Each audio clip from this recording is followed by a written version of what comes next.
kembali di Kompas Siang, Saudara. Pajak hiburan khusus dalam Undang-Undang Hubungan Keuangan antara pemerintah pusat dan pemerintah daerah yang ditetapkan 40 hingga 75% menuai polemik. Aturan ini dikritisi oleh pelaku usaha hiburan seperti pengacara Hotman Paris Hutapea hingga pemilik karaoke Inul Vista, Inul Daratista. Kenaikan pajak hiburan khusus 40 hingga 75% menjadi polemik bagi dunia pariwisata, terlebih di Bali. Pengacara kondang Hotman Paris ditemui di sela kegiatan persidangan turut menyampaikan penolakannya terkait penerapan pajak hiburan 40 hingga 75%. Menurutnya, penerapan pajak yang tinggi dapat mematikan pariwisata. Terlebih, pajak hiburan di Indonesia termasuk pajak tertinggi di dunia. Undang-undang sama sekali tidak ada alasan basisnya yang logis sama sekali. Karena apa?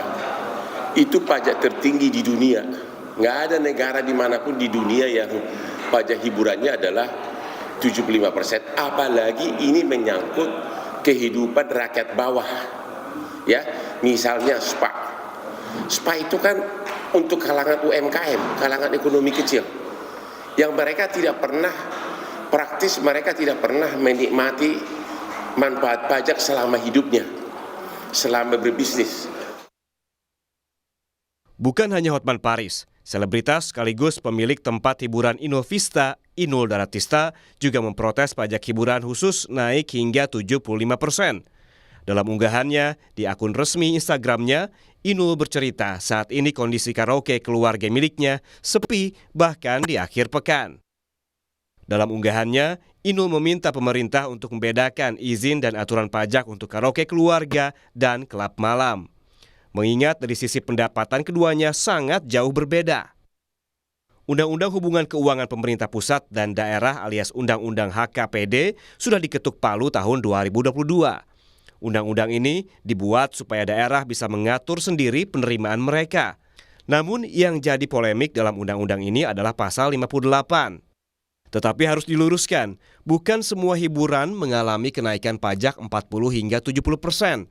Spesifik sekali, yaitu diskotek, klub malam, karaoke, sampai mandi uap dan spa.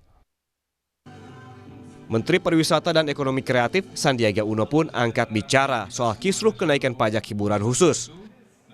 Sandi meminta pemerintah daerah menunggu hasil judicial review dari Mahkamah Konstitusi sebelum menerapkan pajak hiburan.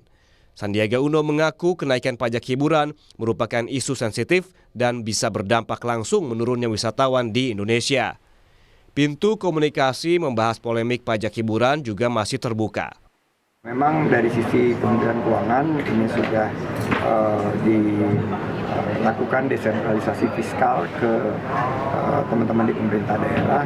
Namun yang perlu kita sadari bahwa industri pariwisata dan ekonomi kreatif ini menciptakan lebih dari 40 juta lapangan kerja. Jangan sampai ada gelombang kesulitan yang diakibatkan oleh pajak yang timbul. Di awal 2024, sejumlah pemerintah daerah bergerak cepat mengerek tarif pajak lewat penerbitan peraturan daerah atau Perda. Nantinya tarif pajak barang dan jasa tertentu atas jasa tempat hiburan khusus ditetapkan paling rendah 40% dan paling tinggi 75%. Tim Liputan, Kompas TV.